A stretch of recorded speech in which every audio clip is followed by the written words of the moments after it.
Oh, muito bem. DDD. Estou esperando. Hoje não? Nunca, professor. Agora eu me acostumei. Agora você gostou, hein? Começou na zoeira e virou sério. O Felipão também tá. Isso aí, a máfia do bigode. Agora, vou colocar uma pedrinha aqui para cair mais. Só eu posso ter. Como eu sabia. Sabia que o pseudo-sucesso ia chegar. Olha lá, não de bigode, esperando você cortar, David. De novo, o David vem com esse tom ameaçador. Valentão. Valentões são assim. Estão só ameaçando. Vai querer meu lanche também, David? Vai roubar meu lanche? Eu aceito suborno, aí dependendo eu tiro. Ai, meu Deus. Ô, David, tinha alguma outra questão que você tinha olhado aí, ou eram só essas duas da Unicamp? Na real, eu tenho várias, só que, tipo, da Unicamp eu acho que eu tenho mais uma só. Então, É que eu tenho de outras provas. aproveita o barco, então. Vamos pegar mais uma da Unicamp. Beleza, beleza. Fala aí qual que é. Calma aí que eu preciso procurar também.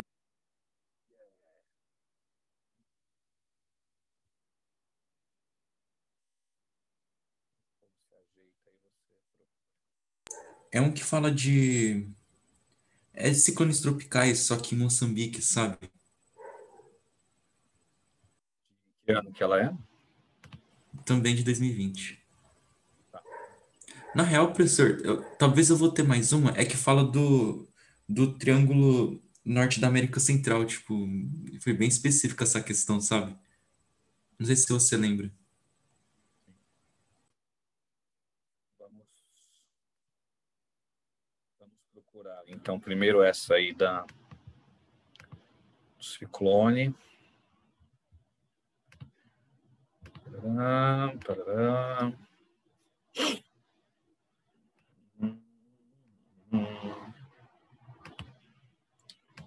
E... Tá, o de Moçambique, né? A gente faz o Triângulo Norte, aí já fecha esse pacote Unicamp aí. Ó, tá aí. Moçambique foi atingido por 3 ciclones tropicais entre março e abril de 2019. Ciclone tropical, um termo geral para grandes e complexas, né, tempestades que giram em torno de uma área de baixa pressão formada em águas oceânicas tropicais e subtropicais quentes. A formação do ciclone tropical requer enormes quantidades de calor na superfície da água, que atinge, né, no mínimo 26,5 graus, e ventos de pelo menos 119 km por hora em algum ponto. A partir, né, do exposto, essa narrativa que explica a gênese dos ciclones. Cai muito naquela primeira questão de clima que eu fiz hoje, a segunda que eu fiz hoje, na verdade, né, lá da FAMEMA, que era a questão, pensou em tempestades, baixa pressão, aquecimento. Então, a diferença aí, David, veja, você não é obrigado, vocês, né, no caso, não são obrigados a decorar cada corrente marítima, cada massa de ar do mundo. Dava para responder essa questão pelos conceitos. Olha a letra A. A corrente marítima das agulhas foi responsável pelo deslocamento das águas superficiais aquecidas para áreas de baixa pressão situadas no canal de Moçambique. Quer dizer, ele já deu algumas pistas, né? Vamos supor que, não sei e tal, mas qual é o conceito que você domina? Baixa pressão atmosférica. Você tem que dominar esse conceito. Então, falou em baixa pressão, falou em aquecimento. E uma região marítima com essa baixa pressão e aquecimento, ela vai estar sujeita a tempestades, ciclones tropicais, extratropicais, furacões, qualquer fenômeno ligado a uma grande quantidade de água que vai evaporar calor e vai gerar uma tempestade. Ah, mas eu não sabia das correntes das agulhas. Não precisava saber. o conceito que era importante. Então, essas provas, meus amigos, as provas desses grandes vestibulares, Unesp, Unicamp e FUVEST, ela lida com os conceitos. O candidato tem que dominar os conceitos. Mas vamos ler as outras, só para fortalecer isso que eu coloquei agora. Letra B. O clima semiárido e desértico no litoral de Moçambique faz com que as águas de sua costa sejam sempre aquecidas.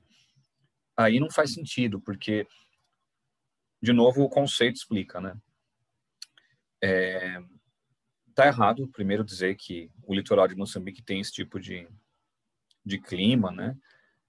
Totalmente. E outra coisa, se o clima é seco, a água não vai evaporar, ou vai evaporar em baixíssima quantidade.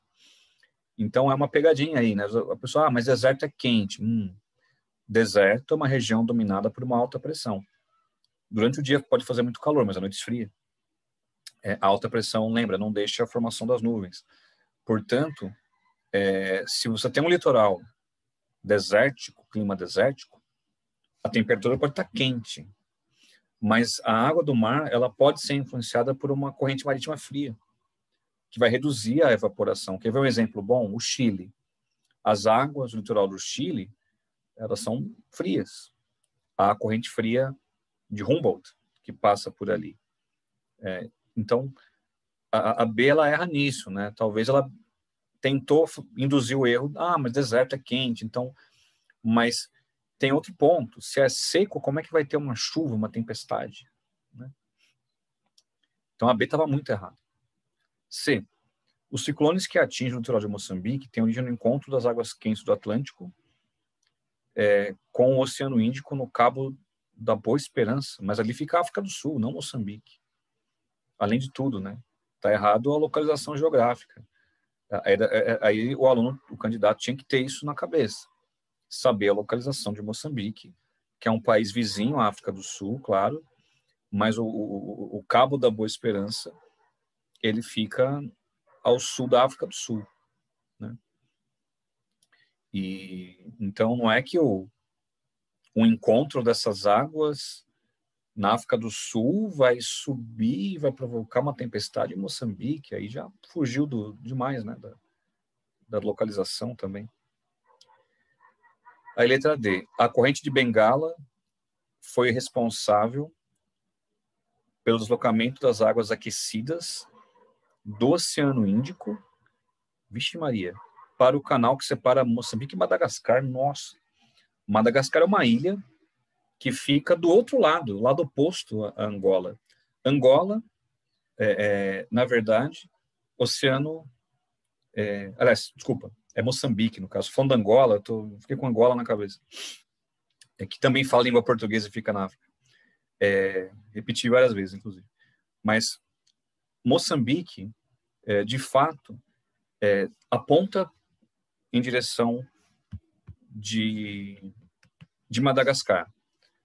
Mas a corrente ele falou Benguela, alguns escrevem Bengala, ela é uma corrente fria que fica do outro lado, não fica do lado de Moçambique, fica do lado da Namíbia. Essa corrente fria é uma corrente chave para vocês. Essa é uma corrente que essa sim você tem que saber, porque é um tema que cai bastante. Desertos. E um deserto importante, dois desertos, na verdade, que são juntinhos. O deserto da Namíbia, eu vou colocar até no chat os nomes, viu? Maravilha, Diegão. Agora eu vi aqui tua mensagem, tá? Eu vou colocar o nome aqui, né? Cadê? Desertos. Kalahari e Namíbia. São dois desertos que são grudadinhos um no outro.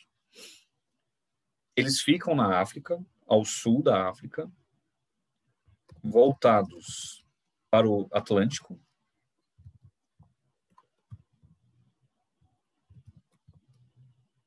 Voltados para o Atlântico. Saiu um outro R maiúsculo aí. E essa corrente fria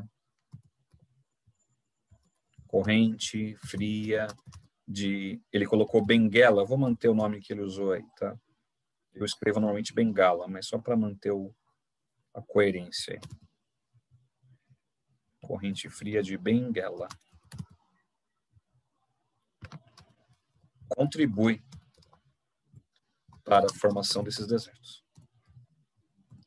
Então, essa corrente eu recomendo vocês a registrarem aí, ter como referência. E ele, na letra D, falou que essa corrente favorece água quente. Não, é uma corrente fria. E o outro erro é dizer que essa corrente está do lado de Moçambique. Ela não está do lado de Moçambique, está do lado oposto a Moçambique. Então, tem 2 erros na letra D de dado. Então, de verdade, a primeira já era a correta, a letra A. E lembra, como é que você respondeu? O conceito. Como é que forma a tempestade? Baixa pressão e águas aquecidas. Águas superficiais aquecidas. A única alternativa que explicava isso era a letra A. Então, tem aluno que fica desesperado quando pega essa questão. Júlio, eu preciso saber cada país africano. Não, não precisa. Entenda que a única que usou os conceitos corretos para uma tempestade foi a letra A. Não dá para falar somente que a água é aquecida. Tem que dizer que a água é aquecida e existe uma zona de baixa pressão que contribui para essa ascendência do ar, a umidade, para formar a tempestade. Então, na dúvida, conceitos. São os conceitos que vão te ajudar. Muito bem. E a outra, né, David, que você tinha falado, é uma questão assim que, no final das contas, ela tem um tema interessante aqui, que é a questão do tráfico de pessoas, migrações da América Central para a América do Norte. É um tema bem legal. Diz assim, o Triângulo Norte da América Central é uma das áreas mais bonitas do planeta. Detalhe, hein? Deixa eu lembrar aqui. Ah, não, eu não dei América Latina para vocês, eu dei essa aula em outro lugar. Mas, se você pegar uma tabela, homicídios a cada 100 mil habitantes, né? Um ranking no mundo, você vai perceber que os primeiros colocados, as 15 cidades mais violentas do mundo, a maior parte fica na América Central. Fiquem atentos a isso, porque às vezes vocês, quando vão estudar migrações, a América Central, pobre, população vai para os Estados Unidos porque quer um emprego melhor. Sim, entre outras coisas. Mas se vocês forem questionados hoje em dia, aponte uma razão, né, para tantos imigrantes, né, da região da América Central, países como El Salvador, Honduras, Guatemala, Nicarágua, a atuação de gangues ligados ao narcotráfico, à violência, gente. Não está errado pensar a pobreza, mas a América Central ser pobre, gente, não é algo novo. A América Central é pobre desde os seus processos de independência, com algumas exceções ali que prosperaram por um certo tempo, mas depois se tornaram pobres. O Haiti mesmo, que foi o primeiro país das Américas a ficar ali, depois dos Estados Unidos, no caso, a ficar independente. O Haiti não nasceu um país pobre, mas por N razões geopolíticas, econômicas, se tornou um país pobre. Agora, a maior parte da América Central sempre foi subdesenvolvida. E então, dizer que essa é a razão para as migrações está incompleto. Tem de verdade auxiliado. Espera só um pouquinho, acho que alguém está... Pronto, já arrumei aqui. Estava aberto. O que tem auxiliado nesse aumento das correntes migratórias da América Central em direção dos Estados Unidos, de verdade, é a atuação do narcotráfico, gangues, a violência urbana. Então, a questão está chamando a atenção um pouco para isso. Vejam só. Os números se equivalem às zonas de guerra, como eu falei agora há pouco, homicídios a cada 100 mil habitantes. Posso até procurar daqui a pouco aqui nos meus slides de América Central, posso colocar, acho importante, vou debater um pouquinho com vocês isso, tudo bem? Eu respondo essa questão e faço esse debate, continuo com ele. Grupos organizados praticam diariamente extorsão, perseguição, sequestro, assassinatos, abuso sexual, entre outros crimes. Em 2018, sob condições extremas de pobreza e violência sem escolha, milhares de pessoas dessa região abandonaram suas casas, deslocando-se por perigosas rotas em direção do México e aos Estados Unidos. em geral, ir para o México para depois chegar nos Estados Unidos. Considerando essa situação geográfica, indique os países que compõem essa região e a atual estratégia adotada pelos emigrantes, os que saem, né, os emigrantes. Bom, Venezuela não fica na América Central, então já está errado a letra A, né? Letra B, El Salvador, Honduras, Guatemala. Sim, são lugares que ficam nessa região. Os emigrantes deslocam-se a pé, em grandes caravanas, por ser mais seguro e para terem apoio mútuo. Então, o que se viu antes da Covid, até o final do ano passado, ou comecinho deste ano, talvez, eram esses movimentos em massa, milhares andando ao mesmo tempo. Não é de trem, não é de barco, é a pé mesmo. Pela questão que foi apontada aí, né? Você tem um grupo, você é mais sensível aos governos dos países permitirem a travessia. Uma coisa são 10 pessoas cruzando uma fronteira, outra coisa são 3.000.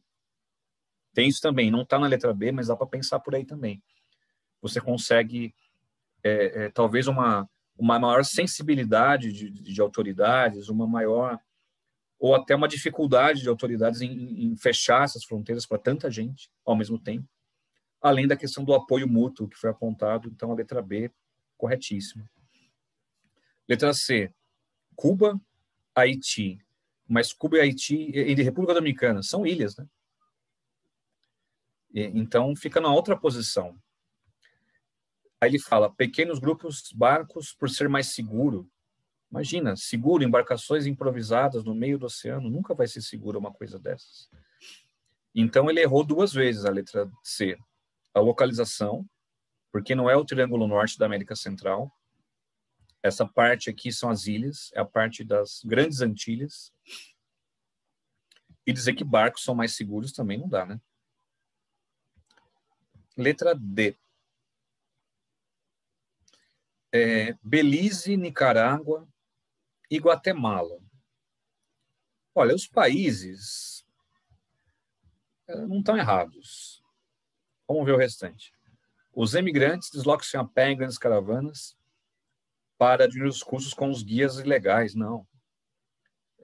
Não importa se são 5 ou são 10.000. Os coiotes não negociam pacotes de imigrantes. Quanto custa para passar para os Estados Unidos? 10. Quanto custa para passar 1.000? Isso é indiferente. Não há promoção de coiotes quanto mais pessoas forem atravessar. Isso foi uma invenção aqui da Unicamp para tentar distrair os candidatos. Belize é um país que pouco se fala. E Belize, na verdade, está grudado ali no México. Não é exatamente o local, talvez, um dos locais que mais perde população. Então, até dava para dizer que isso também não estava muito certo. Mas o pior da letra D é falar que as pessoas negociam com os coiotes em grandes grupos. Não existe isso. Então, de verdade, era a letra B. E para consolidar esse assunto, eu vou buscar aqui para vocês um slide meu de América Central. Onde estamos? América Central, parte 2. É uma aula que, evidentemente, eu não dei para vocês, né? Geografia geral. Deixa eu só abrir aqui, que está um pouquinho devagar. PowerPoint. Assim que abrir, eu já compartilho com vocês. Pronto, abriu. Vou compartilhar. Meu último slide da aula de América Central é este aqui, ó. Bem assustador e bem dramático que a gente vai ver aqui. Esse gráfico é a nossa tabela, né? A tabela mostra 2016, são os dados mais recentes que eu encontrei de fonte confiável, que englobava todos esses países. Taxas de homicídio.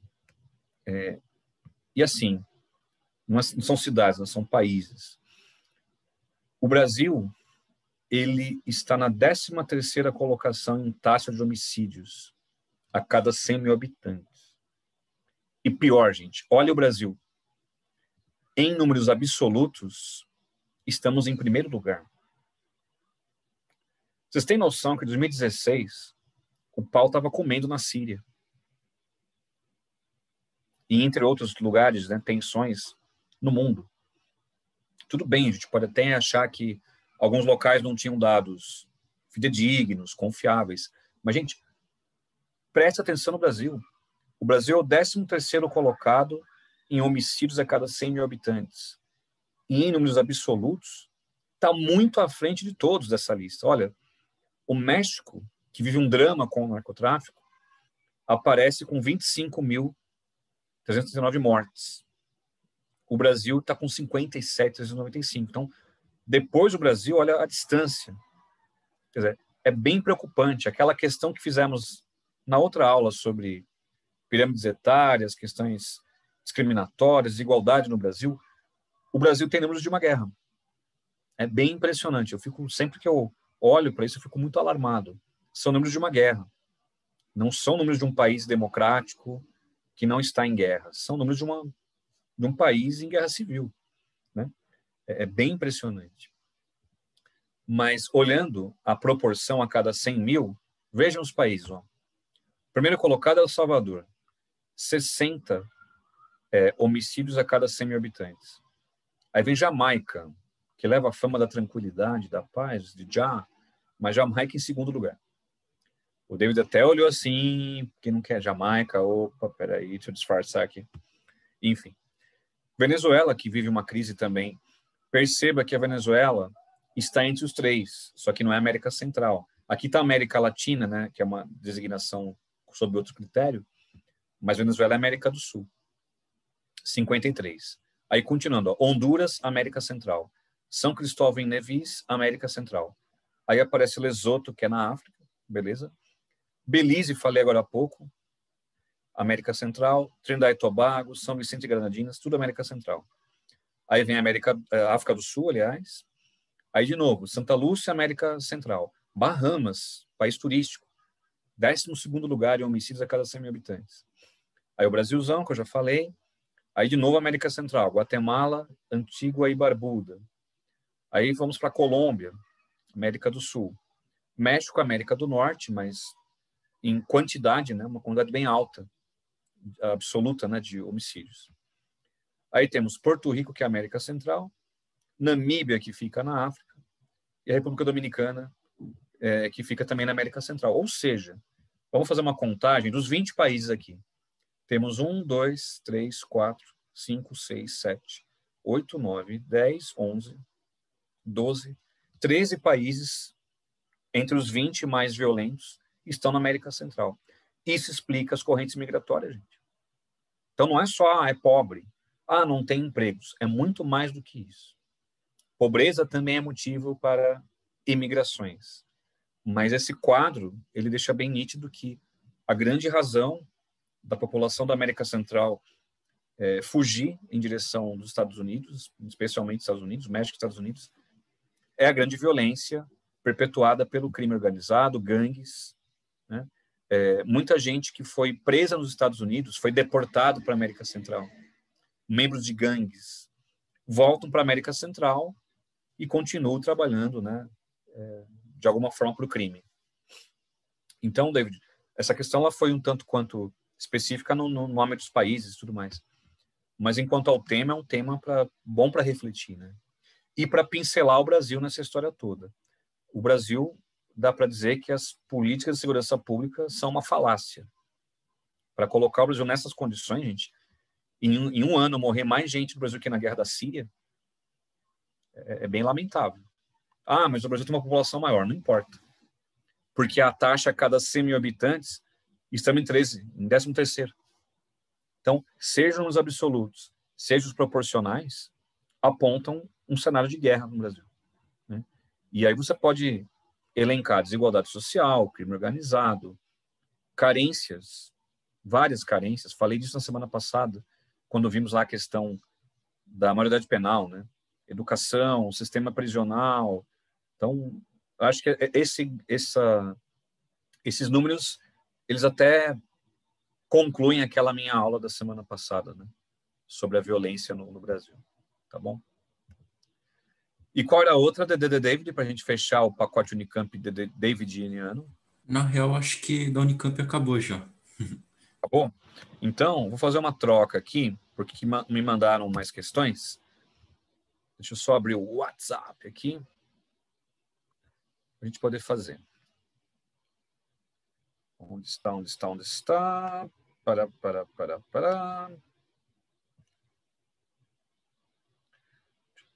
Peraí que está demorando para abrir, não sei por quê. Peraí que está abrindo, a gente tem que abrir meu telefone aqui também, para a gente poder fazer. O Diego mandou aqui para mim, né, Diego? Vamos lá, eu vou baixar aqui o que você mandou. E a gente faz. Já compartilho aqui. Ah, peraí. É uma FUVEST também, né, Diego? Então, vou fazer diferente. Eu vou pegar aqui essa questão. Eu compartilho da minha tela melhor. Como é FUVEST, é mais simples. Que ano que é essa FUVEST, ô Diego? 2020? Ah, perfeito. Então, vamos lá.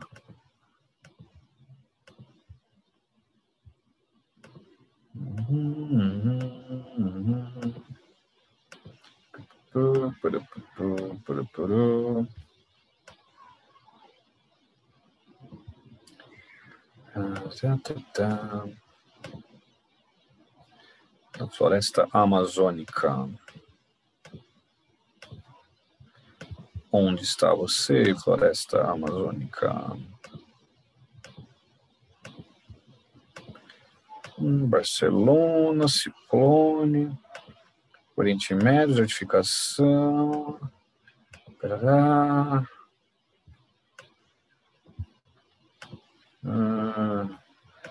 Aqui, onde está você? 2. Carl Sagan. Não é 2019, não? Porque 2020 não apareceu essa questão. Deixa eu dar uma olhada aqui.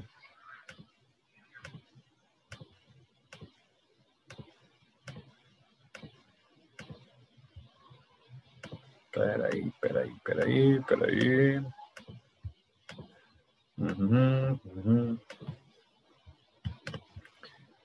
Floresta amazônica, palavra-chave. Eu vou procurar aqui pela palavra-chave.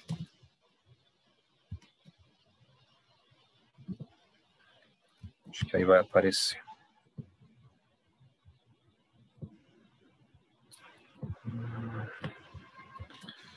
Peraí que eu coloquei o ano.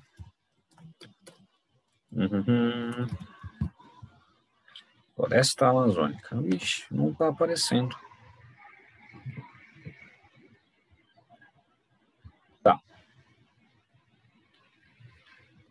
Eu vou abrir pelo que você me mandou, então. Tá? Eu vou baixar aqui e já vou compartilhar. Tá, preciso abrir agora o que você mandou. WhatsApp. Abre.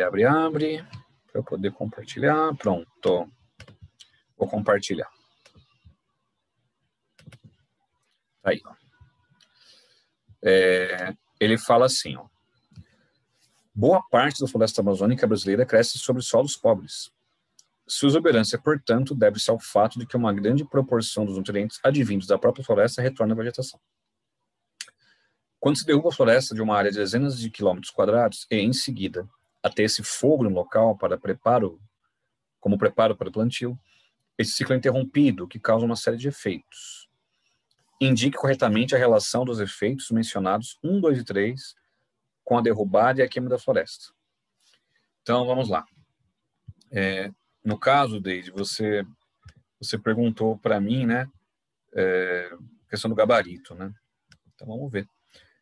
Letra A. Diminuição de curto prazo da fertilidade do solo pela queima da vegetação. Sim. Perda de biodiversidade por efeito direto do fogo sobre animais silvestres. Claro. E 3. diminuição da evaporação da água da chuva que atinge o solo exposto. Eu acho que a letra A está bem compatível. Vamos ver as outras. B, aumento de curto prazo da fertilidade do solo pelo efeito do calor do fogo sobre o solo, mas calor provocar fertilidade? O 3 ainda fala diminuição da temperatura do solo. Enfim, aí fica complicado. A, B, né? Não dá. C, aumento de curto prazo da fertilidade do solo pela deposição de cinzas. Sabe que faz sentido isso, né? As cinzas, no caso, por isso que muita gente faz a chamada roça, né? E o que é a roça? A roça, você coloca o plantio, ateia fogo, queima e espera que as cinzas fertilizem o solo. E isso, de fato, faz sentido. Mas o problema é que você esgota o solo, né, em médio e longo prazos. Por isso que uma roça, ela é feita de forma itinerante. O que é itinerante? Você anda. Então, você faz a roça, queima, as cinzas nutrem até certo ponto. Quando não dá mais, você faz o mesmo, só que em outro lugar. Então, falamos da África agora há pouco. A região do Sahel, na África, sofre muito com isso, porque é uma região semiárida. Lembra o sertão nordestino, né? Semiárido. E quando a pessoa pratica essa roça itinerante, ela degrada, né? Ela provoca a extensão até do deserto do Saara. A desertificação acaba acontecendo. Mas a letra C, ela não falou uma bobagem, não. Em curto prazo, as cinzas fertilizam o solo. Acho que aí, Diego, é uma pegadinha. Muita gente acha, não, queimou, não vai ter fertilidade. Por isso que a letra A ela tá errada.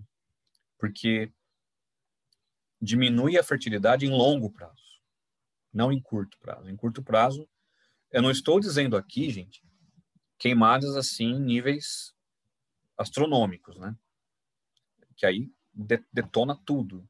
Mas você faz uma queimada controlada, a princípio você vai ter a fertilização do solo, mas ela é passageira, ela é momentânea. Então a C, diferente da A que falou, né, que reduz em curto prazo a fertilidade pela queima, reduz em longo, que no começo até você fertiliza com as cinzas. Mas tudo bem. Item 2. Perda de biodiversidade devido à remoção da vegetação. Desmatou, tirou, perdeu a biodiversidade. Legal. 3. Aumento temporário da evaporação da água, que atinge o solo exposto. Então, claro, quando aquece, evapora a água. Mas olha, a palavrinha aqui é boa. É temporário. Porque quando você queima, tudo bem, aquele calor todo faz evaporar. Mas tirando a vegetação, o que vai faltar depois de um tempo? Vai faltar a umidade da evapotranspiração. Então, por isso que essa questão acaba ficando confusa. O aluno, o candidato, ele pensa, poxa, mas não é o contrário? Se eu tiro a vegetação e queimo, não vai diminuir a umidade? O que acontece é que, quando aquece, evapora mais. Só que depois não vai ter o que evaporar, né? Se você tira a vegetação, de onde vai sair a umidade? Então, a C, ela está correta, mas vamos até aqui ela está dentro dos conceitos, mas vamos ver as outras. A D, aumento de curto prazo da fertilidade do solo pelo efeito do calor. Mas não é o calor que aumenta a fertilidade, são as cinzas. Isso está errado, já começou errado. O calor não aumenta a fertilidade em curto prazo.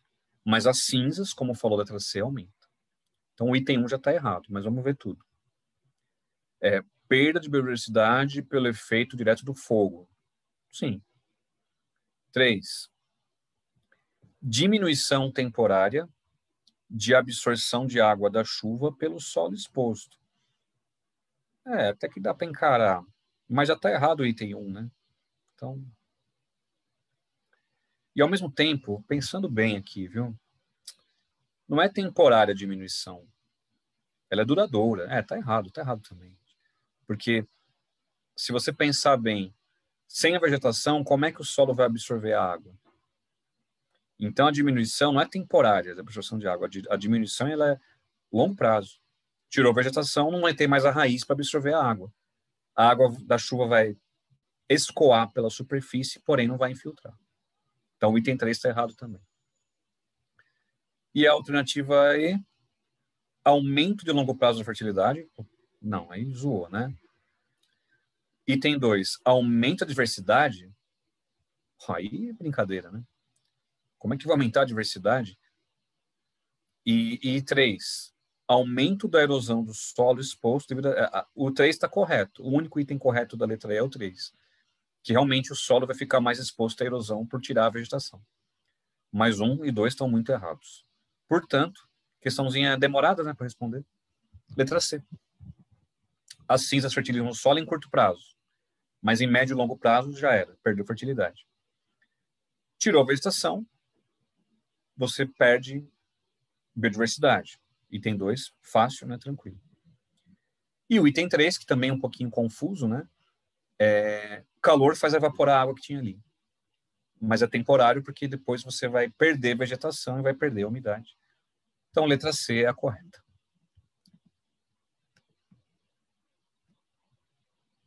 Ah, não, tranquilo. Perceba, né, Diego, questões assim eu vou dar uma sugestão para vocês. Porque a FUVEST, quem vai prestar a FUVEST, ela tem aplicado muitas questões assim, né? Analise os itens. Né? E aí, demora. Então, legal, se você está com papel, né, no caso, papel é mais fácil fazer isso do que se for digital, né? Já vai riscando. Então, não pode ser isso. Já risca, coloca um X. Já invalidou, nem perca tempo. Porque tem aluno que acaba fazendo o seguinte, ele já analisou e já eliminou. Aí, quando ele não consegue achar uma correta, ele volta. Ele tenta achar uma coisa errada. Gente, não faça isso. Se você tem certeza do conceito, ele tá, tipo, você pegou lá a alternativa E, aumentou a diversidade de animais. Impossível. Eliminou ele. E é carta fora do baralho. Você não vai voltar mais nela. Às vezes a insegurança gera isso. Você quer voltar na questão para tentar encaixar alguma coisa. E não precisa. Você confia aí no seu taco. Tá? E a letra A, né, que olhando rápido, até passa batido, é essa questão do curto prazo. Diminuição de curto prazo da fertilidade. Na verdade, em curto prazo, você tem as cinzas que fertilizam. É longo prazo, médio e longo prazo que você vai perder fertilidade. Maravilha. Bom, quem mais, gente? Quem mais tem questões, quiser falar, me enviar, ou falar que eu procuro aqui. Quem mais? Quem falar primeiro?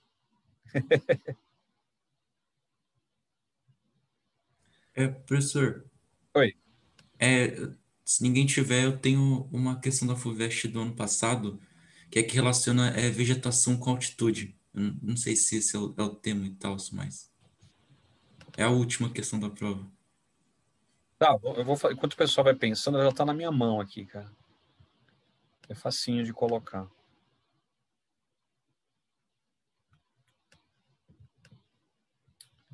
Oh, meu Deus. Tá, na mão. Só compartilhar aqui. E já vai. Enquanto isso, o povo vai pensando, quem quiser ir procurando também. Tá aí, ó. Ele colocou um vulcão, né? E no Equador. Chimboraço. Eu não sei se deu para entender, se ficou claro para todos. Vou até aumentar um pouquinho aqui a minha... Não estou conseguindo aumentar. Agora foi. Veja, o esquema ficou um pouco distorcido, mas eu aumentei para você ficar melhor visualizar. Você tem um vulcão que chega a 6.268 metros. Isso estava no enunciado, tá, gente? Lembra, quanto mais alto, mais frio. Então tem neve no topo desse vulcão. 6.200 metros vai ter neve. Né? Agora, repare numa coisa. Cada nível desse vulcão aparece uma vegetação diferente.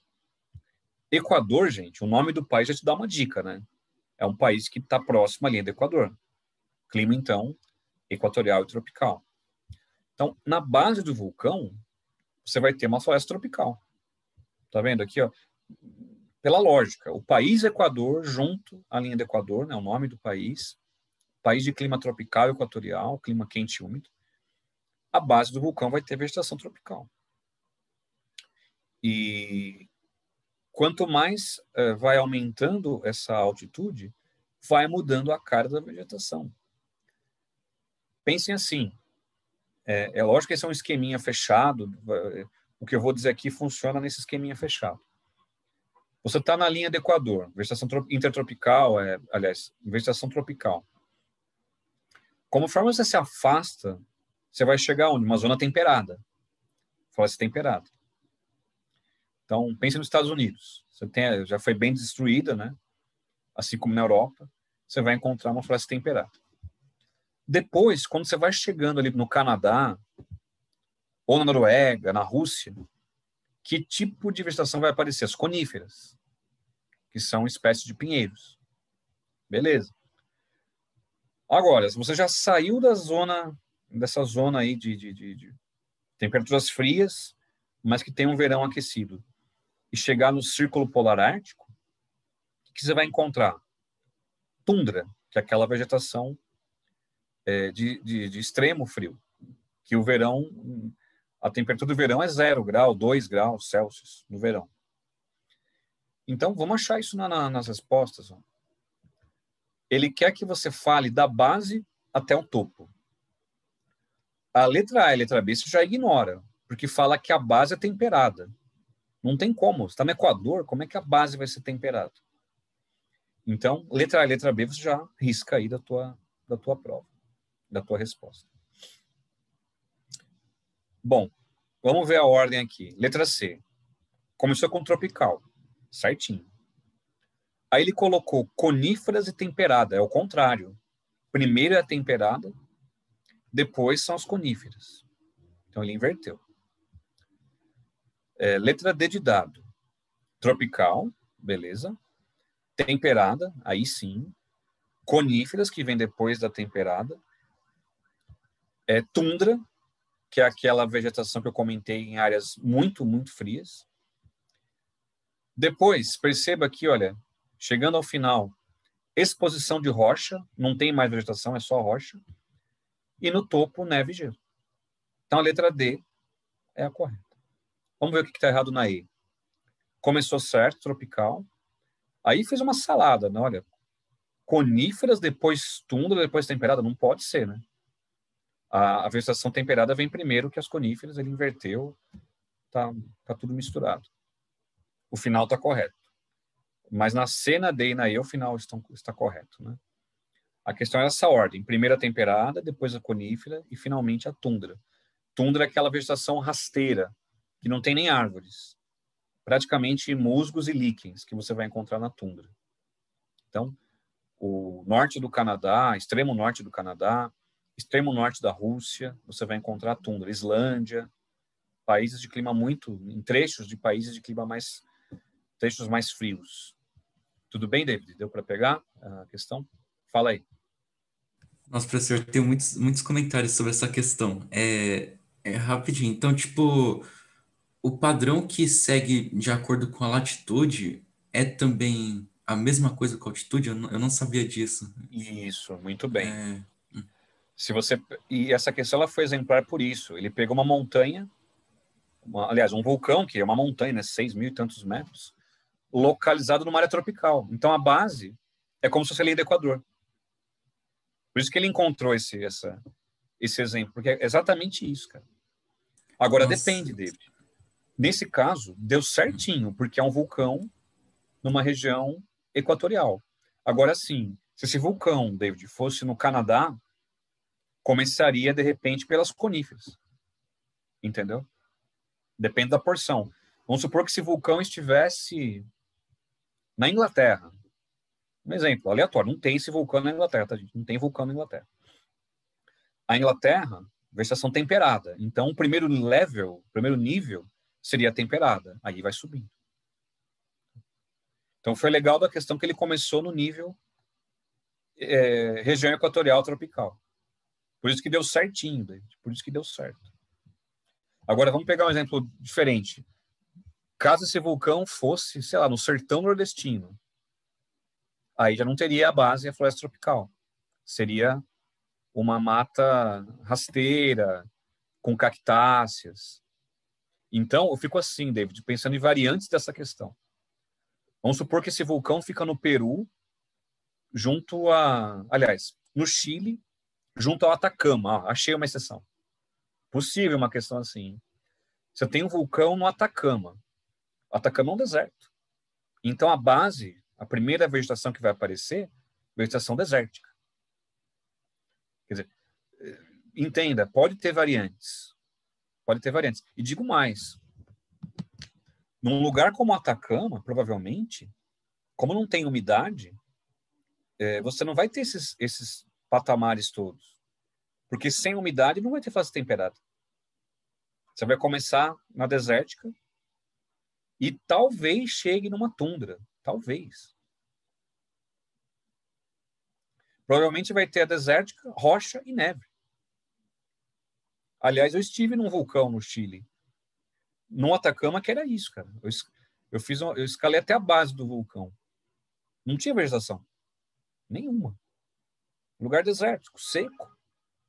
No topo tinha neve, beleza, por conta da altitude, muito frio. Então, pode ter exceções, David, mas eles acharam uma região do planeta em que encaixou certinho. Entendeu? Encaixou perfeitamente. Mas eu posso tomar como regra, então, né? Tipo, que as mesmas influências da latitude se aplicam para altitude, né? Sim, sim. Tá, Pode. nossa, beleza. E, professor, eu fiz cagada nessa questão. Porque eu nem pensei nisso, de tipo, de relação de latitude com altitude. Eu tentei analisar a vegetação, sabe? Tipo, Difícil. aí, tipo, essa primeira parecia muito araucária e tal, sei lá. Eu não pensei em tropical. Aí eu caguei tudo, logo no começo. Cara, mas assim, você viu que por isso que eu vou ampliar, ver se eu consigo ampliar ainda mais. Fazer o que você fez é muito difícil, ó. É que, tipo, professor, na prova de verdade, eu acho, tá colorido. Então, tipo, eu acho que fica um pouquinho mais fácil. Ah, tá. Pelo menos Essa na, imagem. na impressão que eu tenho aqui, né? Tipo, da própria prova. Então, eu vou fazer o seguinte, David. Deixa eu diminuir aqui, eu descompartilhei. Deixa eu voltar ao 100%, porque senão a resolução ficou horrorosa. Considerando a relação entre vegetação e altitude. Achei ela colorida, David. Vamos ver se daria para fazer algo nesse sentido. Abrir imagem, um novo separador.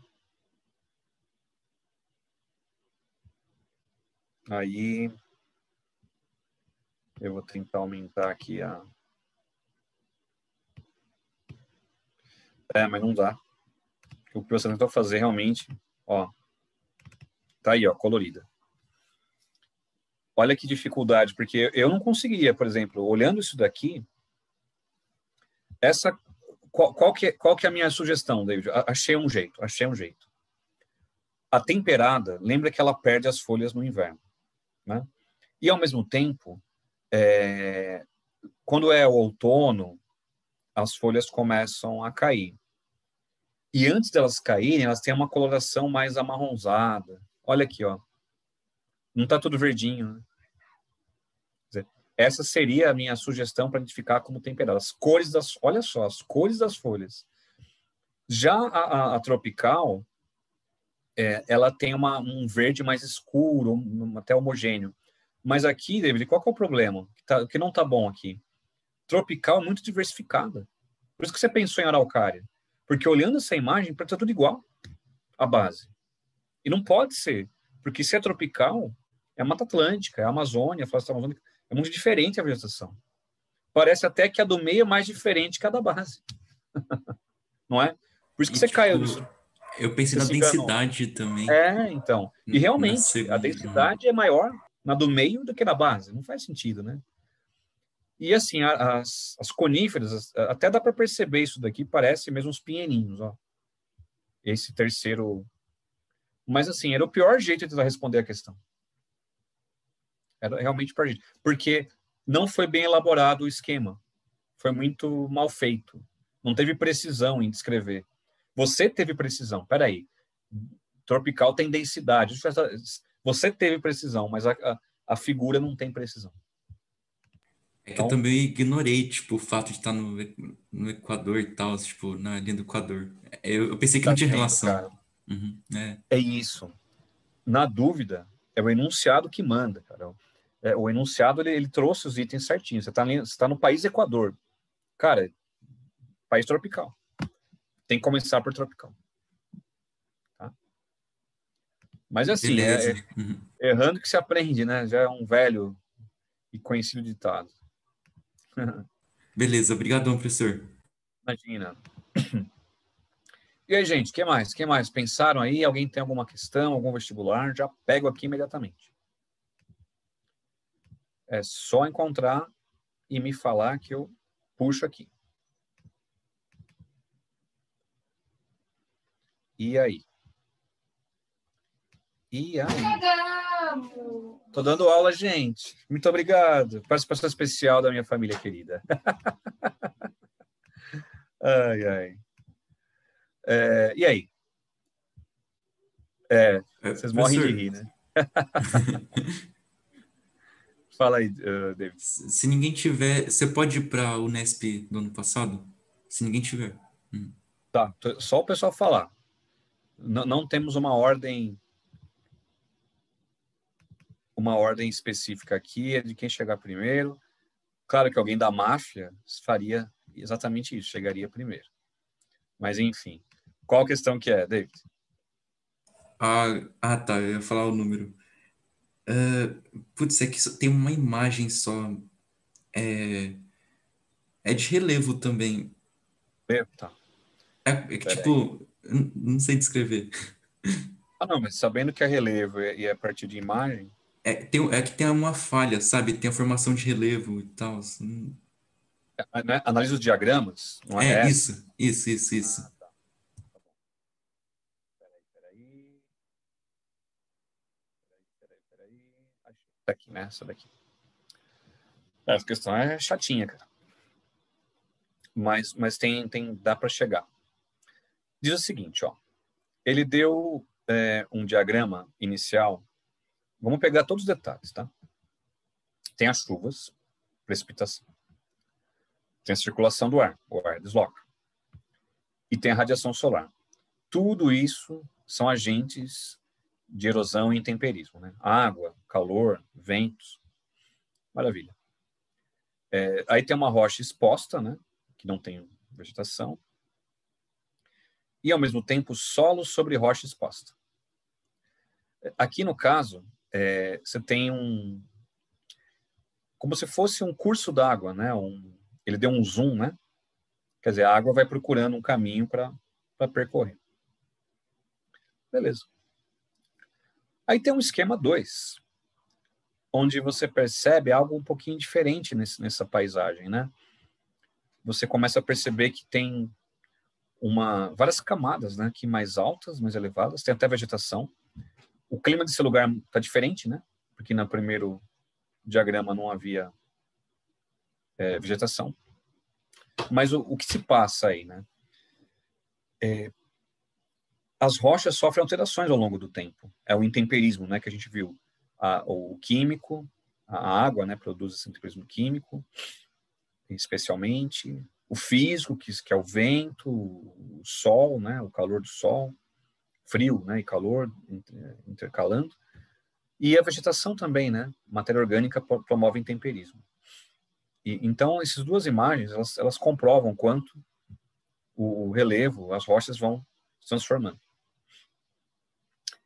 Vamos achar isso, né, nas alternativas. Acho que já é a letra A, inclusive, né? Desintegração mecânica, quer dizer, lembra que quando fala em desintegração mecânica, uma rocha vai simplesmente se fragmentando, né, mecanicamente, acompanhada pela decomposição química, porque quando eu falo decomposição química, chove. A água ela vai arrastando o que tiver pela frente. Os fragmentos das rochas também, que vão acumular num outro lugar. Né? E por que isso acontece também? por conta da exposição a agentes atmosféricos, vento e chuva, o próprio calor. Então, a letra A explicou o intemperismo. Olha o que essa questão fez. Ao invés de falar em intemperismo químico e físico, ação da água como intemperismo químico, ação dos ventos como intemperismo físico, ela simplesmente colocou os diagramas, e falou em desintegração mecânica, que seria a parte do calor, né? Por exemplo, frio, calor alternando, vento também, né? Que vai desintegrar, vai ajudar nisso. E o químico, que tem a ver com a água, o agente atmosférico também. A letra já é correta, mas vamos acompanhar as outras. Algumas viajaram muito, tá?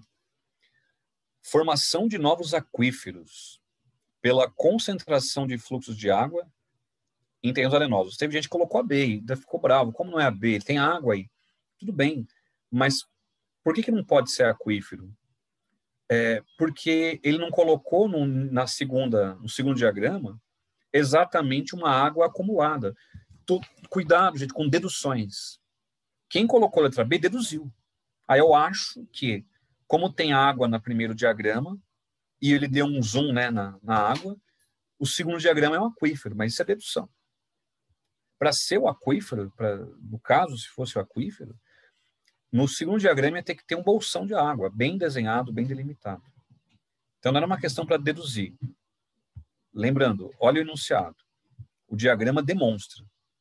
Então tinha que estar demonstrado o aquífero, ele não está demonstrado. Tá?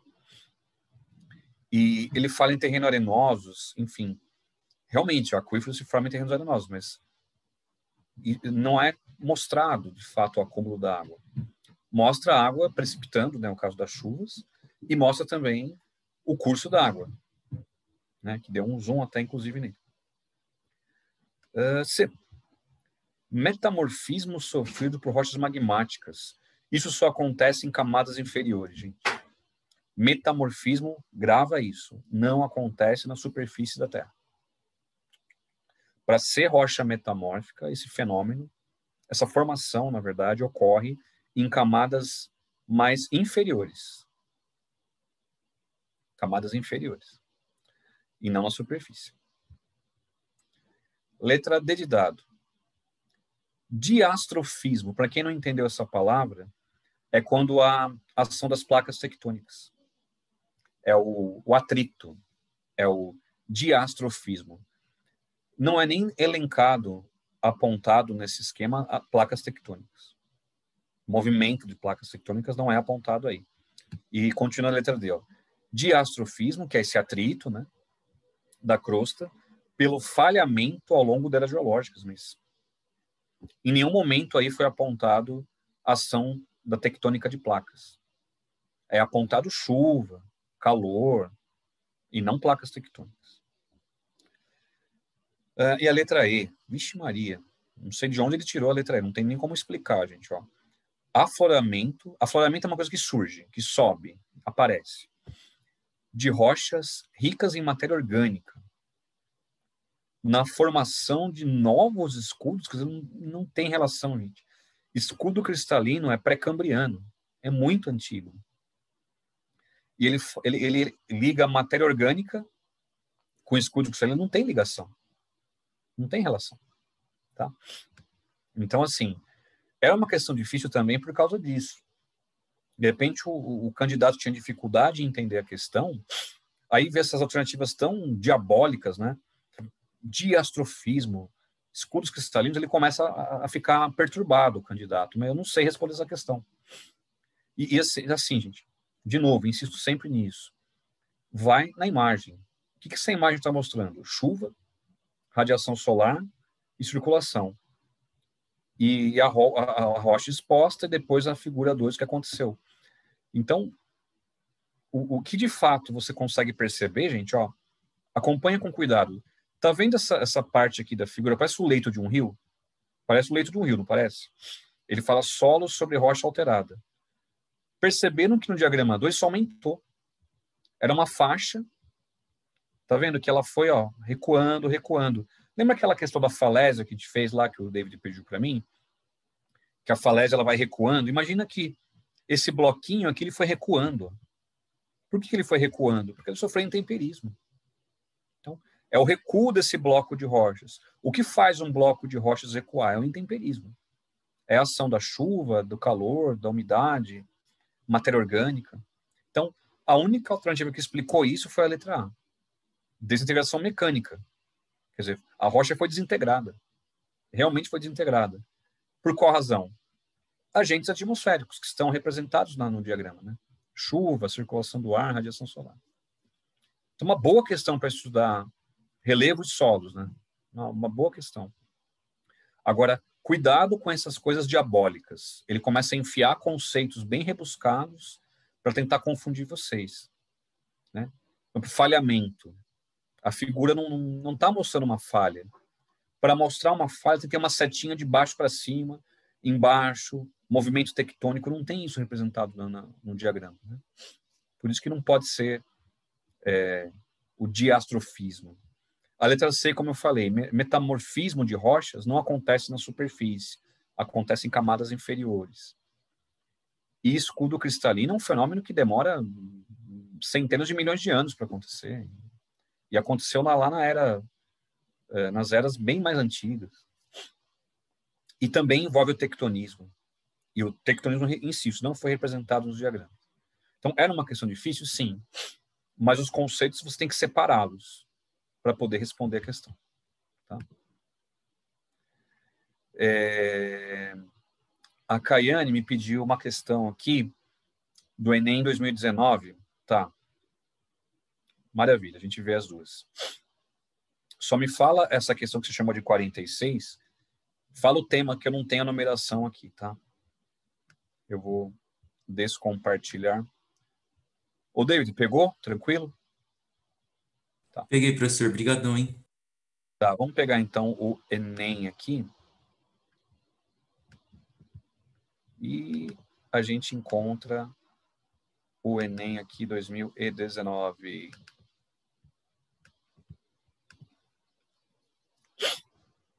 Primeiro, a Cacá pediu a questão sobre regiões áridas e semiáridas. Deixa eu compartilhar, então, essa daqui. Essa questão é legal, viu? Para revisar a climatologia. Oi.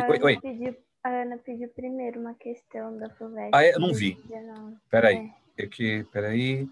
A Ana pediu FUVEST segunda fase, agricultura. Então, peraí. Faremos ela primeiro. Cadê? FUVEST. Opa. Rapidinho para dar tempo. 2019. A agricultura. Tá aqui, ó. Achei. Área plantada, principais grãos. Piripiri.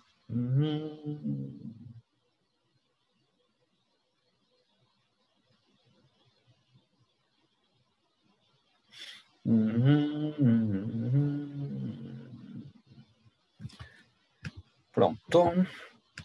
Vou compartilhar aqui agora. Tá aqui, ó. FUVEST 2019, essa daqui, né, Ana? De agricultura. Ele deu uma tabela, né? Mostrando a área plantada com os 5 principais grãos: arroz, feijão, milho, soja, trigo. Arroz, lembra que esse ano o preço do arroz aumentou? Olha só. Diminuiu muito o arroz, né? Isso aqui em 1.000 hectares, né? Feijão também, ó, reduziu pela metade, praticamente, a produção de feijão.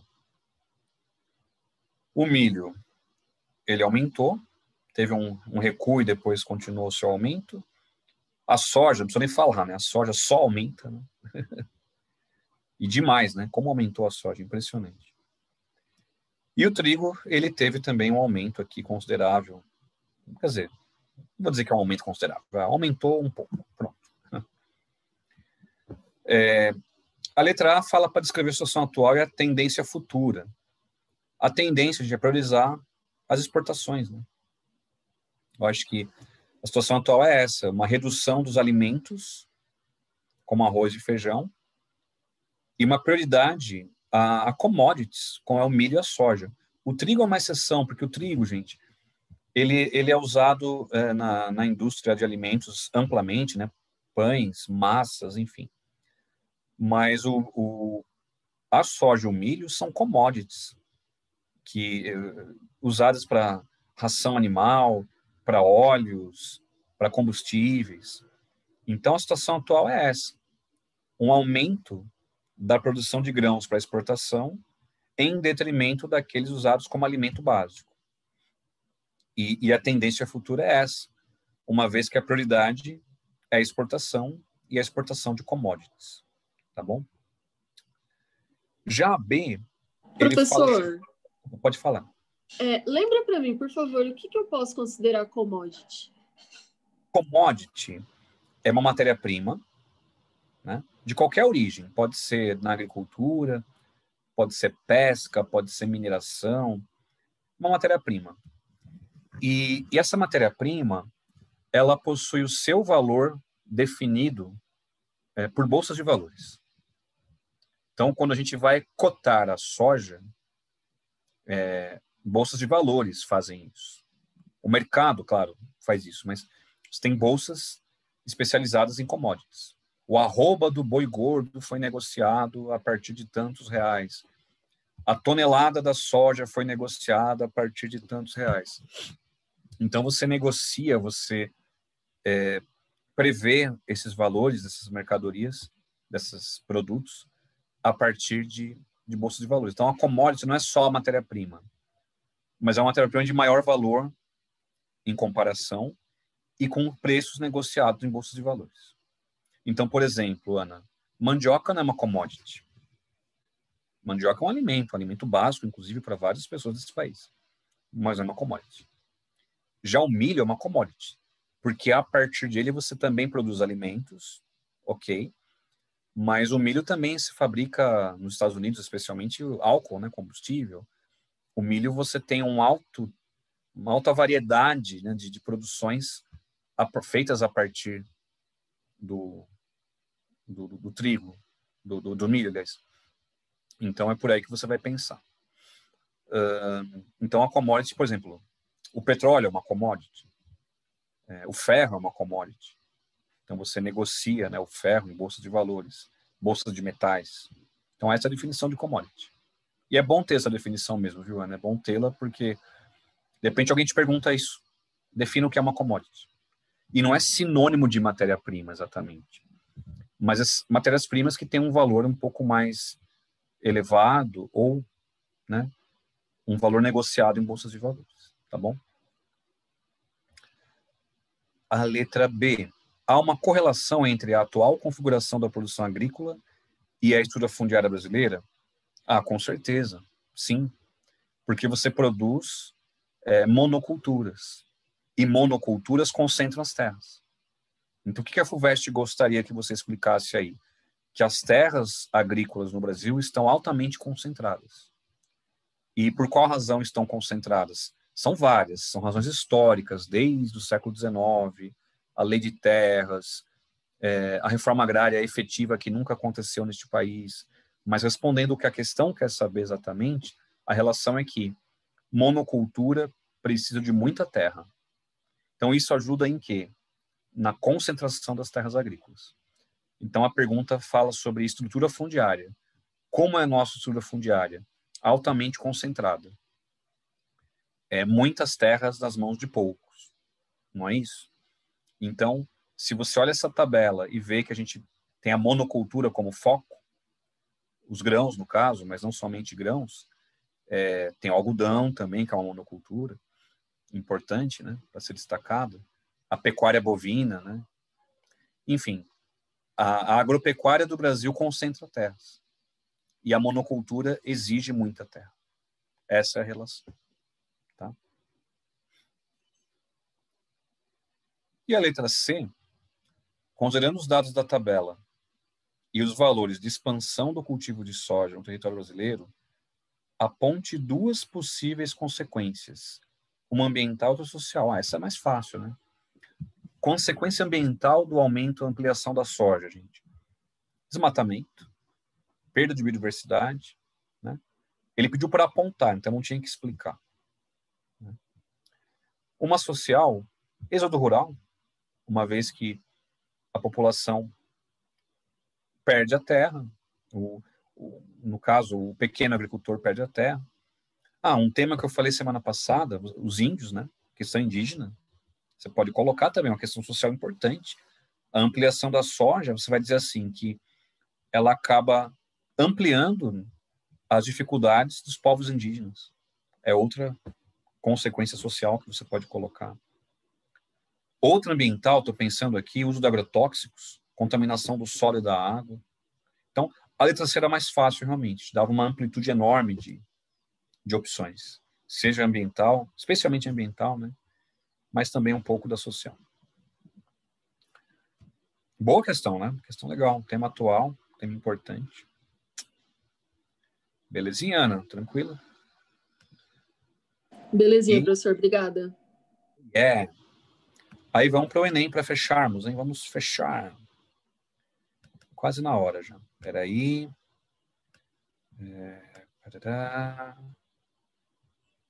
Aqui. Enem. Começar aquela questão ali dos... Boa questão, né? Que eu falei de regiões áridas e semiáridas. Onde está? Tá aqui, ó. Ele deu um mapa com os desertos do mundo. Esse mapa é fundamental para você lembrar de uma coisa. Perceba que os desertos estão mais ou menos na mesma latitude, tanto no hemisfério norte quanto no hemisfério sul. Olhem a latitude, está aqui, ó. 30 graus ao norte, 30 graus ao sul. Ou seja, meus amigos, são zonas de alta pressão subtropical. Isso você vai já colocar aí, né? Os desertos do mundo, eles têm esse elo. Eles estão localizados em áreas de alta pressão atmosférica. Lembrando, o maior deserto do mundo não está nesse mapa. É o deserto da Antártida. Tem deserto da Antártida, gente. Não pense em deserto como um lugar quente. Deserto é um lugar seco. Deserto é um local seco. Pode ser quente como pode ser frio. Então, o maior deserto do mundo é o da Antártida, que é uma área também de alta pressão, né? Uma zona de alta pressão. E aí ele fala o seguinte, no hemisfério sul, a sequência dos desertos tem uma interrupção no Brasil. Perceba que no Brasil não tem, ó. Tem no Chile e Peru, né? Temos na Argentina, que é a Patagônia, né? Temos aquele que eu citei lá, Namíbia e Kalahari, na África. E o deserto australiano aqui, ó. Então, e no Brasil não aparece. Tem o sertão semiárido, mas não tem um deserto. Ele quer saber a razão. Letra A. Existência de superfícies de intensa refletividade. Nada a ver, gente. Refletividade é a cor branca. A cor branca é gelo, neve. E não temos isso no Brasil, né? Aliás, uma coisa sobre o aquecimento global é importante para vocês. O aquecimento derrete o gelo da Antártida, não derrete? Como derrete o permafrost lá na Rússia e no Canadá. Permafrost, o solo congelado, né? Lembra que o gelo reflete o calor. Reflete, né? E evita o aquecimento. Derretendo o gelo, você perde uma superfície de reflexão de calor. Vai alimentando ainda mais o derretimento. Um efeito dominó, gente. Olha que coisa, né? O gelo é um espelho, ele vai refletindo. Mas se derrete o gelo, é menos superfície de reflexão. E pior, né? O David olhou para mim, dá para piorar? Dá. Elimina o gás metano que estava ali preservado. E o gás metano é um gás de efeito estufa. Olha quanta coisa vai... Por isso que é difícil você usar um modelo matemático para prever o aquecimento global, gente. Muito difícil. Porque derrete o gelo, você perde uma superfície de reflexão, libera gás metano, libera CO2, que estava também dentro desse gelo, de repente. Então, você vai potencializando o aquecimento global. Fala, David. Peraí, professor, mas é todo derretimento de gelo que gera metano ou é só o permafrost? Que eu pensava que era só o permafrost. Depende do lugar, David. Na Antártida pode acontecer. Não é todo gelo.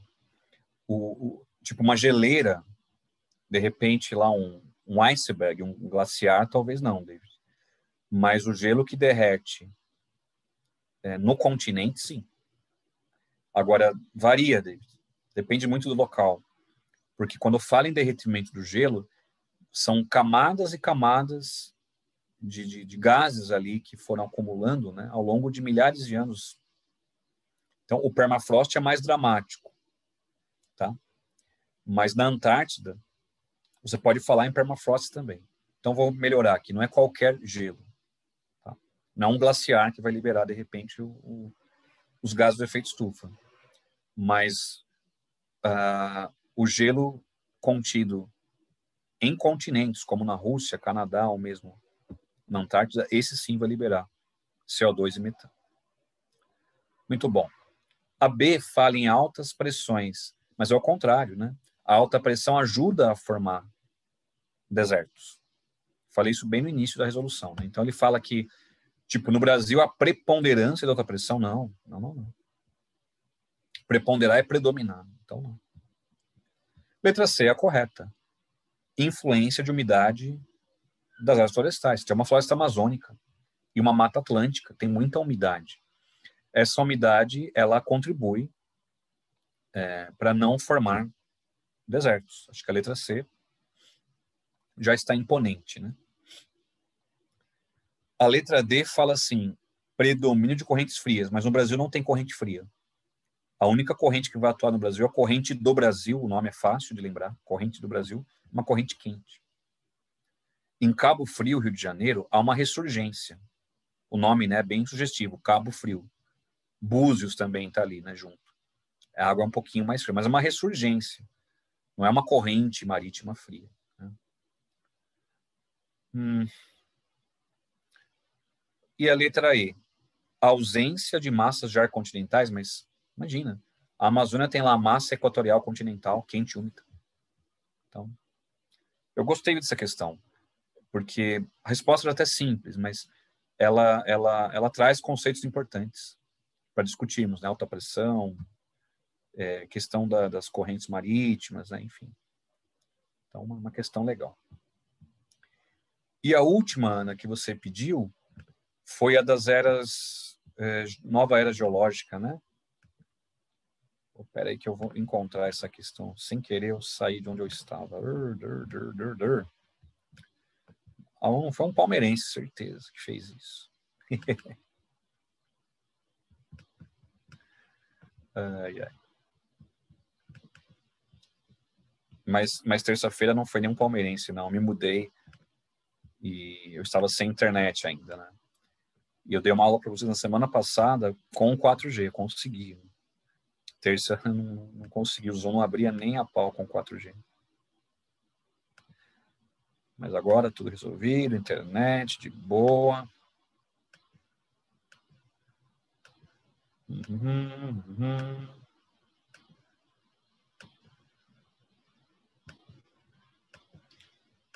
Então, vamos lá. Questão sobre nova era geológica. Deixa eu achar essa questão aqui, me perdi.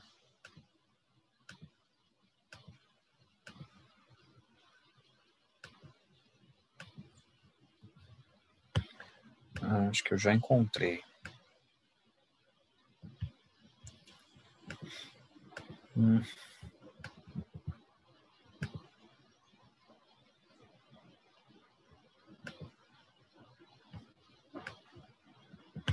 Ou não, acho que eu me perdi nessa questão aqui, viu?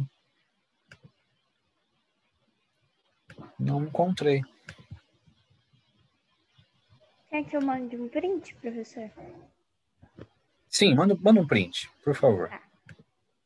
Para eu poder encontrá-la, porque a descrição aqui, somente com a descrição, não consegui.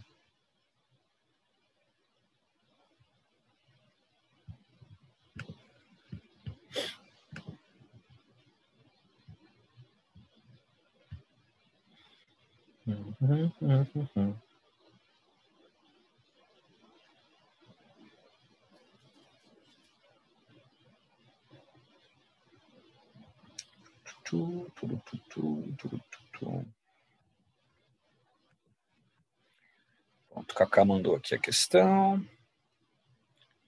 Vou olhar pelo celular mesmo. Pegada ecológica. Tá. Pegada ecológica. Pronto.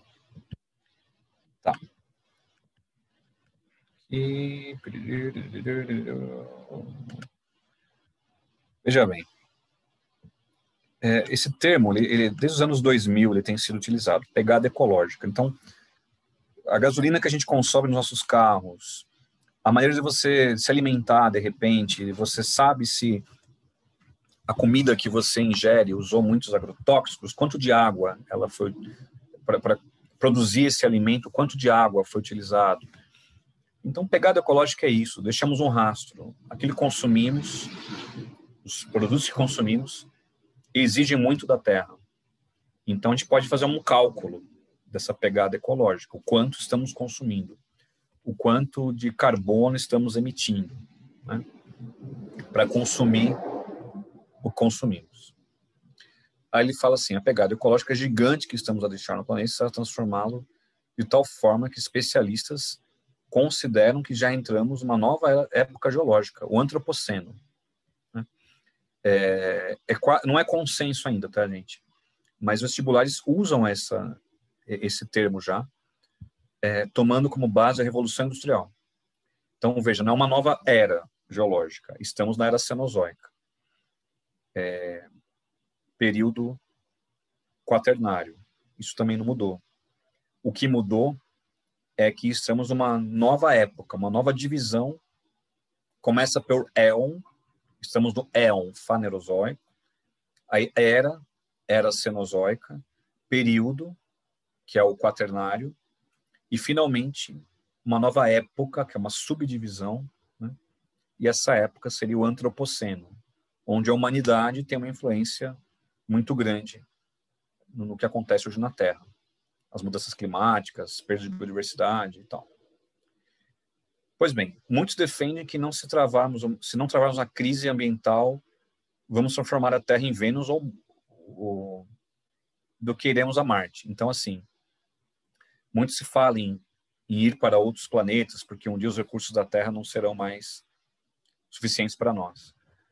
E aí o texto ele foi bem radical em dizer, olha, você vai pensar em ir para Marte, a gente vai tornar a Terra Vênus, que é um planeta bem inóspito. Para quem não sabe, Vênus é o planeta mais quente do sistema solar. Mercúrio é o que está mais perto do Sol. Mas a atmosfera de Vênus promove um grande efeito estufa. Então, a temperatura ali é muito mais quente ainda. Tá? Daí usar Vênus como referência. Vênus, um mega efeito estufa, natural, claramente. Né? Aí ele continua. Expressão antropocena atribuída ao químico Nobel Paul Crutzen, que propôs uma conferência em 2000. Ao mesmo tempo que anunciou o fim do Holoceno. Então, Holoceno é a época que começou depois da última era glacial, há 12 mil anos atrás aproximadamente. E, segundo a União Internacional de Ciências Geológicas, a entidade que define as unidades de tempo geológicas. Então, basicamente é isso. A partir dessa premissa, né, Revolução Industrial determina uma nova época geológica, o Antropoceno, superando o Holoceno que tinha iniciado ali depois da última era glacial. Muito bem, muito bem. A concepção apresentada considera a existência de uma nova época geológica, concebida a partir da capacidade de influência humana em quais processos? Gente, o ser humano não interfere nas placas tectônicas. Então, tudo aquilo que envolve placas tectônicas, vulcões, formação de rochas, nós não temos essa capacidade de influência. Então, veja, a letra E fala em metamórficos. Não influenciamos a formação de metamorfismo. A letra D fala magmáticos. Não influenciamos a geração de rochas magmáticas. A letra C, acabei de dizer, né, tectonismo. Os seres humanos não influenciam o tectonismo. E a letra A fala eruptivos, que tem a ver com os vulcões. Nós não fazemos isso. O que restou? A B, né?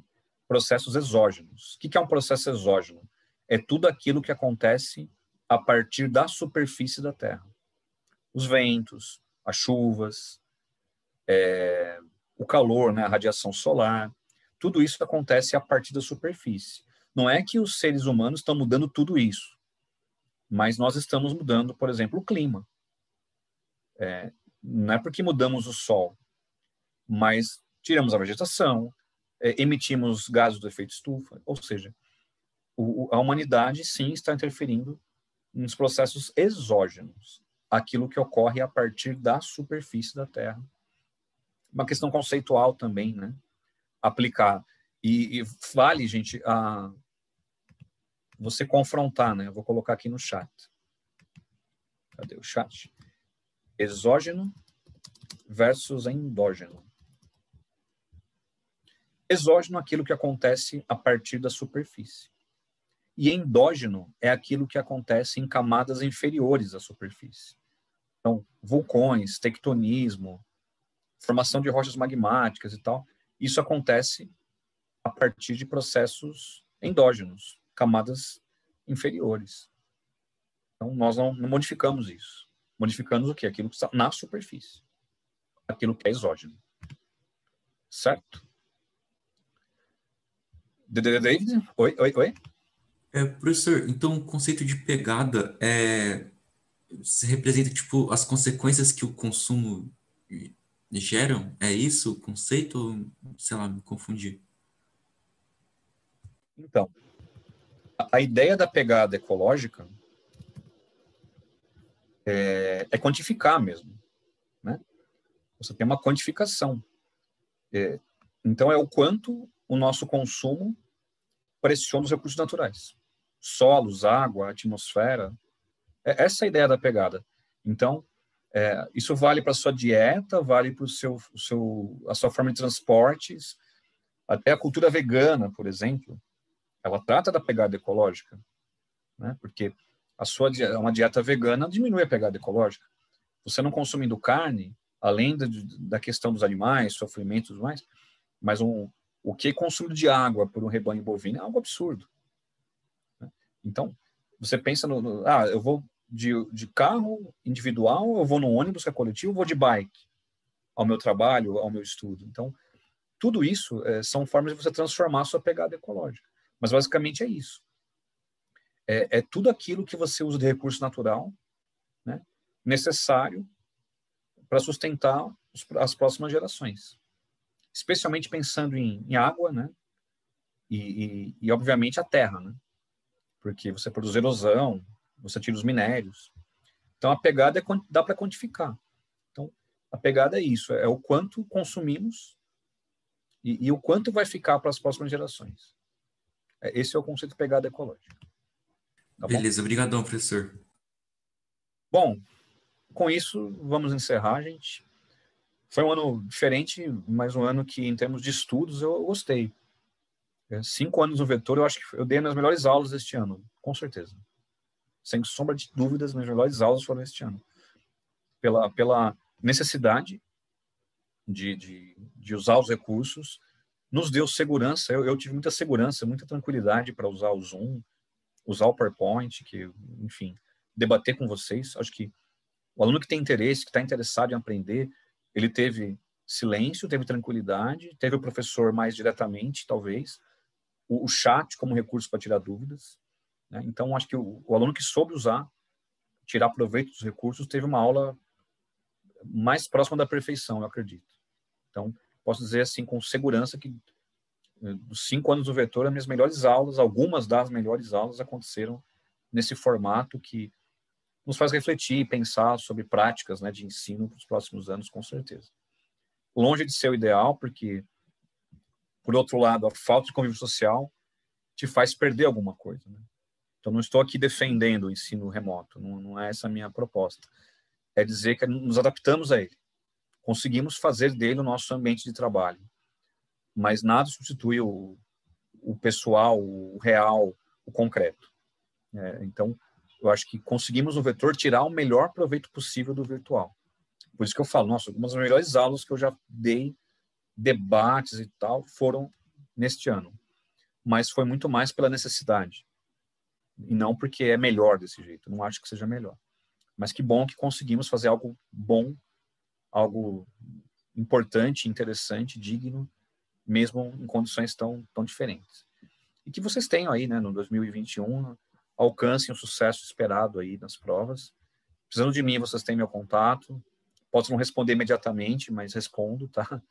Não vai deixar faltando 2 horas para a prova da FUVEST, querer que eu tire uma dúvida sua, talvez eu não esteja disponível naquele momento, mas se precisar de mim, escrever, pedir alguma coisa, alguma indicação de leitura, ou enfim, alguma coisa aí que seja importante para você, pessoalmente, só me escrever, tá bom? Então, um beijo para todos vocês, para todas, ótimo Natal, ótimo Ano Novo, descansem também, viu, gente, que é importante dar uma descansada, não ficar pirado aí virando, estudando, porque tua cabeça também não vai absorver tudo. E a gente, se necessário, se fala virtualmente, até para mandar um abraço, me falar como é que foi esses vestibulares, como é que foram essas provas. Também vocês podem me mandar, tá bom? Obrigado aí às ofertas de Feliz Ano Novo e Natal. Para todos nós, um merecido, né? Um Natal bom, Ano Novo legal, descansar. Para ano que vem chutar tudo, hein? Bom, meus amigos lindos. Um abraço aí, se cuidem. Até, Tchau, gente. professor. Obrigadão e Feliz Natal e Obrigada, Feliz Ano Novo. professor. Imagina, queridos, queridas. Tchau, professor. Tchau, Felipe, Cacá, Ana, Vai sentir Larissa. falta do meu bigode, né, professor? Eu sei que você vai. Vai. Depois você manda um fio para mim. Pode Mas no dia que deixar. esse menino passar no vestibular, eu vou para São Paulo arrancar esse cabelo e esse bigode. Isso aí. Tamo junto, te ajudo. Combinado. Uma máfia que vai impedir a gente. Tchau, gente. Feliz Natal para todos. Tchau. A todos também. Aline, todo mundo Tchau, aí. Feliz Natal. Beijo. Tchau, gente. Tchau.